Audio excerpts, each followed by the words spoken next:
This is RTV6 News at 5:30, working for you. And now at 5:30, smash and grab, not one, but several people caught on camera breaking in and burglarizing Indiana businesses. Tonight, police are asking for your help to catch those involved. We want to have a revote. We want to be heard. We want to have people come to a meeting that is all for this goose issue, killing the geese. Residents in one Carmel neighborhood say they are not pleased with the way community leaders are trying to get rid of the geese. Chris. Here's what we're talking about today in our lineup on this Tuesday. President Trump telling us that he wants to hand out a second stimulus check. We're looking into just how likely it is you'll actually get that money. As elective surgeries return, doctors are getting a new tool to make those procedures less intrusive. How they're essentially getting X-ray vision. And cities across the country are still struggling to integrate neighborhoods. How artists are trying to get people to talk about changing this. And first here at 5:30, eye-opening video of people breaking into and burglarizing stores in Lafayette. And police are asking for your help to identify those involved. This happened in the early morning hours of June 1st. 4 stores were broken into that day. We have surveillance video of the break-ins at the Best Buy on Promenade Parkway and the Verizon Wireless on Sagamore Parkway South. You see people shattering doors and pouring into the businesses and taking whatever they can get their hands on. The other 2 businesses burglarized that night, a Walmart and Tower Liquors. Anyone with info can report it anonymously at the We Tip hotline at 800-78-CRIME. Outrage in Carmel tonight over a decision to kill the geese in one neighborhood. Residents are upset because they think there are other options and they don't think their opinions were taken into consideration before this decision was made. RTV6's Troy Washington is working for you to explain this issue. On any given day, this is the sight that many residents see when driving around Lexington Farms in Carmel. But soon the 70 geese who roam here could disappear. The board has decided 3-2 to move forward with their plan to euthanize the geese. Even though a survey was sent out to all residents in Lexington Farms to voice their opinion, 60% said they are not in favor of euthanizing the geese. I think there was 20% that said, I don't know. And then maybe 15% that said, go forward, go ahead and euthanize them. Danielle Boersma has called the neighborhood home for 2 decades. She says the geese have always been around, and besides leaving some droppings behind, they don't bother anyone. These geese come to the neighborhood every year, have their families, and then they leave. Not a one of them will try to bite you. They're not aggressive in any way at all. And just to want to eliminate the geese and euthanize them. The geese are being considered a nuisance by the board, and right now the residents are being told it's a wrap since the Homeowners Association has voted to kill the geese. It's only a matter of time before they vanish. Done deal. They're not going to revote. That's it. We've made the decision, regardless of the majority of the people that have said, we don't want them killed. Where's our voice? Nancy Tatum lives on one of the several ponds in the neighborhood and says she won't stand for this and she'll keep fighting while she can. We want to have a revote. We want to be heard. We want to have people come to a meeting that is all for this goose issue, killing the geese. RTV6 called Jeffrey Maurer. He's the president of the Homeowners Association. He told us no comment over the phone, then asked us to email him to discuss the issue. He hasn't emailed us back. Working for you in Carmel, Troy Washington, RTV6. And residents say there's always been talk about removing the geese. They just never imagined this would be the solution. Neighbors plan to band together to find a way to stop the euthanization from happening. Kevin. After the rain yesterday and overnight last night, it's a cool breeze blowing and it's bringing in drier air. That wind is still anywhere from 10 to 15 miles per hour with some 20-mile-per-hour gusts expected through the evening hours. You'll definitely be able to open the windows, though, I would say. Any showers will be very isolated. Temperatures all middle to upper 70s right now. Showers are most likely kind of north of Indy as far as our temperatures through the evening hours. They'll fall off eventually into the 60s by 11 o'clock tonight, and the sky will gradually clear as well. Out the door in the morning, dry, comfortable. Sunrise, that's at 6:17, and we'll see a mixture of clouds and sunshine. More sunshine in the morning tomorrow, more clouds in the afternoon. We'll talk about what the clouds may lead to coming up. Top health leaders testifying in front of Congress today on COVID-19, all of them countering President Trump's claims at his weekend rally that he had ordered leaders to slow down testing. I know for sure, but to my knowledge, none of us have ever been told to slow down on testing. That just is a fact. In fact, we will be doing more testing. Has President Trump ever directed you to slow down testing for COVID-19 in the United States? Dr. Redfield? No. No, sir. No, Congressman. Thank you. Dr. Anthony Fauci also said that it's really not if, but when we'll have a vaccine. He said one is actually entering phase 3 of study next month. There are several in the works as well. Fauci also predicting that a vaccine could be ready by the end of this year or early next year. COVID exit strategy health data experts are looking at the percentage of virus positivity rates and where it's increasing. They say contact tracing can box the virus in and prevent outbreaks. They say that people who have to quarantine should be connected to social services. Because what we don't want to see happening is to have people trade off, yeah, I might be infected, but I'm still feeling well enough that I can go and work and I need to pay my bills. And unfortunately, a lot of people are making these trade-offs. Cases are rising among younger people in some places. You may have heard about the term herd immunity. Does that really work? Well, Swedish leaders hoped that not imposing strict lockdowns would help people gain antibodies. The country, though, still had high death rates. Epidemiologists expect the number would need to be at least 60% of the population to be able to get partial herd immunity. Health data experts say the proof is in people taking responsibility for the spread. If you ask me, having to shut down the entire economy, having to stay at home versus wearing a mask and trying to social distance and avoiding high-risk settings, I think that's a pretty good trade-off to have to wear a mask. In terms of testing, experts say it is useful for public health data, but not necessarily for individuals. Only people who have symptoms or have been exposed or think they've been exposed should really be getting tested. You should act as if you're asymptomatic unless you have totally been isolated. All right, let's get back to our lineup. President Trump telling us that he wants to give out a second stimulus check. How much? People want to know. You'll find out about it. You'll find out. We'll be taking a look into just how likely it is Congress will make this happen. Keller and Keller. Many Americans are wondering if they will see a second stimulus check. President Trump told us exclusively that he wants to give them out. Joe St. George is looking into what's next. If this pandemic didn't impact you or a loved one's health, there's a good chance it's impacted your wallet. Millions of Americans remain out of work. Are you going to get them a second stimulus? Yeah, we are. President Donald Trump telling us in the Rose Garden this week he's for it. How much? People want to know. You'll find out about it. You'll find out. When are you going to do it? When are you going to announce it? I think over the next, I think it's going to be bipartisan. I think it's going to be over the next couple of weeks, probably. But just because the president says it doesn't mean it will happen. He needs Congress. We're asking, how likely is it that Congress will actually pass a second stimulus? The answer, well, you're going to need to wait a few more weeks to find out. If there is another one, it will come together in July. Republican Senate Leader Mitch McConnell has hinted he'll need to see what the numbers look like in a few weeks before any final decisions are made. Meanwhile, Democrats have already passed a multi-billion-dollar package in the House that would get you another check, but that bill, we've learned, has no chance in passing the Senate. So the president is on board, House Democrats are on board with getting you another stimulus check, but Republicans in the Senate, they are still in wait-and-see mode. They want to see those unemployment numbers in July before making any firm commitments. Remember, though, this isn't free money. This check from the government would have to come from something, most likely government programs. In Washington, I'm Joe St. George.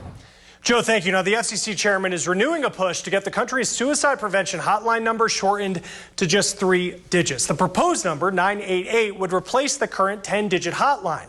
The FCC is scheduled to vote on the proposal on July 16th. It calls for 988 to go into effect within 2 years. Funding for that new number, it would need to come from Congress and several bipartisan members from the House and Senate. They recently signed a letter urging their colleagues to include money for 988 with any future coronavirus stimulus bill. Now, if you or someone you know is in crisis, you can call that current suicide prevention lifeline number. You see it right here on your screen, 1-800-273-TALK. That is 8255. 888-55. All right, ahead in our lineup, as elective surgeries return, doctors are getting a new tool to make those procedures less intrusive, how they're essentially getting X-ray vision. And Keller. Right now. Elective surgeries are on schedule again in many places. Doctors performed the first ever augmented reality spinal surgery just a few days ago.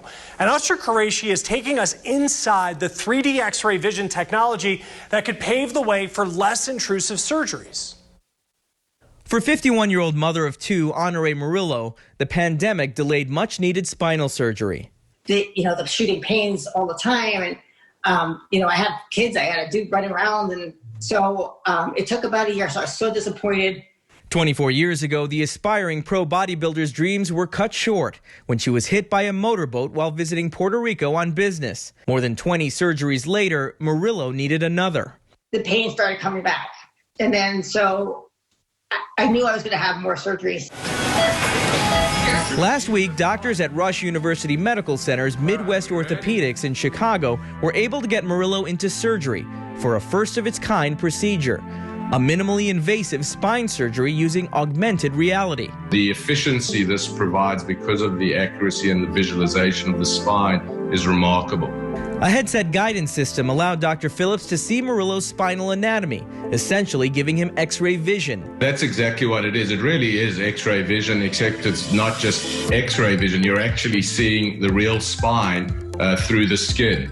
The CT scanned images are directly projected onto the surgeon's retina and superimposed right on top of the patient. I was just blown away. The minute I put my headset on, looked down the spine, it was like that wow moment. I was like, this is crazy. Researchers say the FDA-cleared X-Vision system could revolutionize the way surgeons perform complex procedures. It's so accurate, so precise, the visualization so good. You can do the surgery more efficiently, which obviously translates into less anesthetic time and advantages to the patient. For Murillo, who eventually went pro 15 years after her accident, this latest groundbreaking surgery has her thinking about another return to competition. Still looking to see if I can come back one more time. I'm not sure. But to me, it's a dream. Reporting from Chicago, I'm Usher Qureshi. Fascinating stuff, Usher. Thank you. Now, coronavirus has killed more than 50,000 people in nursing homes and long-term care facilities, which is at least 40% of all the deaths in the U.S. from this virus. Now, the White House has put in some new measures, and they put them in recently to better protect residents. The numbers are continuing to rise. We're just beginning to even get some of the numbers out of some of the states. And so this is a real outrage. It didn't have to be this way. And this is a national disgrace. AARP says that required virus case data from facilities is just happening too late. It's about a week behind. Testing isn't consistent either. Some facilities are still having issues with PPE, and that includes training staff to wear it properly. Both Republicans and Democrats want to give more help to nursing homes in the next relief bill. AARP is concerned, though, about the lack of inspections and oversight and worries that some facilities will receive immunity from lawsuits. Without inspections, without the ombudsman being able to go in and find out what's going on in the facilities, without family visits being allowed, there's been no accountability at all. And if they give immunity to these nursing homes, there won't ever be accountability. There will never be justice for families whose loved ones were treated poorly. Now, before the pandemic, AARP says 8 out of 10 nursing homes were cited for infection control problems. Meanwhile, AARP encourages family members to call their rep in Congress if they are worried about their loved one or if they're not getting answers. And as more entertainment options open up, Indy Parks wants you to know that it will begin its free summer concert and movie series Friday night. It will kick off at Garfield Park at 9 p.m. with a special screening of The Lion King. Throughout the summer, you'll be able to enjoy 4 movies and 16 concerts at Broad Ripple, Dr. MLK Jr., Garfield, and Eagle Creek Parks. Virtual performances will also be available on the Indy Parks YouTube channel. Summer concerts begin in July. For a complete list, go to parks.indy.gov. Kevin. Temperatures climb on Friday back into the middle to upper 80s, so we'll be warm with an isolated thunderstorm possible. I show you the radar right now. Other than a sprinkle or two in the next couple of hours, it should be a dry evening. We've had the clouds around. Our next best chance for rain will come with the return of the warmer air and the higher humidity, and that occurs Friday. It's 78 in Indianapolis and Terre Haute. Remember yesterday at this time we had the thunderstorms continuing to develop in the warm, sticky air with more to come last night. We've pushed the higher humidity and warmer temperatures out of the state south of the Ohio River for now. That means comfortable tomorrow. Lots of sunshine in the morning. The clouds will increase in the afternoon, and our chance for a shower, a thunder shower, will come later in the day as well. Just to confirm, morning sunshine. We'll stop this at 4 o'clock, and you begin to see dotting the landscape a couple of pop-up showers or maybe thunderstorms. There's another one 7 o'clock, and then by 11 starting to fade away as we lose that afternoon heating. Thursday, a beautiful day, 82 and partly sunny. We'll be back, kind of talk about the next 7 days for you in just a bit. All right, topping the news feed, we could be getting closer to a coronavirus vaccine. There's a French drug maker saying that it's expecting to get approval by the first half of next year, which is faster than they first thought. There's a new study saying around 8.7 million Americans came down with coronavirus in March. Researchers think more than 80% were never diagnosed. They looked at the amount of people who went to clinics with flu-like illnesses to come up with those numbers. Now, new coronavirus data shows some steep racial disparities. The Centers for Medicare and Medicaid Services says that Black Americans on Medicare were hospitalized with coronavirus 4 times higher than white patients. Hispanics were more than twice as likely to end up in the hospital. While Jim Crow's segregation ended decades ago, cities around the country still battle racial disparities. Places like Little Rock, Arkansas. It's nearly 50% white and 50% black. But there are only a few integrated neighborhoods there, and Dan Grossman caught up with artists that are hoping to start a new discussion in the wake of George Floyd.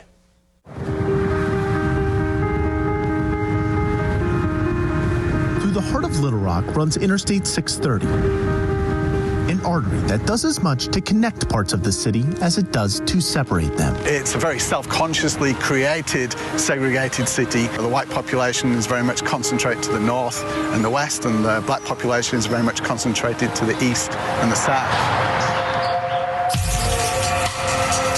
But less than a block away from the city's source of division is a source of unifying vision. It sparked a thing of positivity in the city.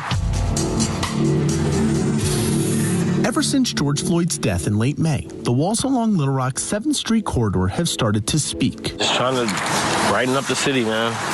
Splash a little color around this place, you know?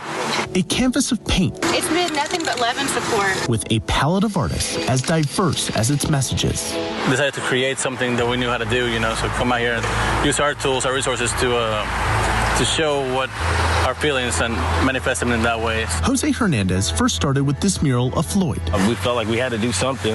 Jermaine Gibson soon followed, and before they knew it, a concert of artists, some strangers, some not, spent their days transforming an otherwise forgotten underpass into a message of hope. It's just been all love and positivity, people honking. They love the idea that putting color in the city. It opened up a space that you can come out here and reflect on those ideas and meet other people and talk about that.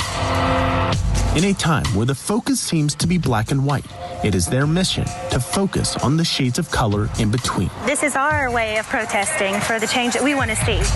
In Little Rock, I'm Dan Grossman reporting. Great stuff, Dan. Thank you. All right, next on our lineup, more of us are considering road trips this year for our summer vacations. How you need to prepare to keep you and your family safe.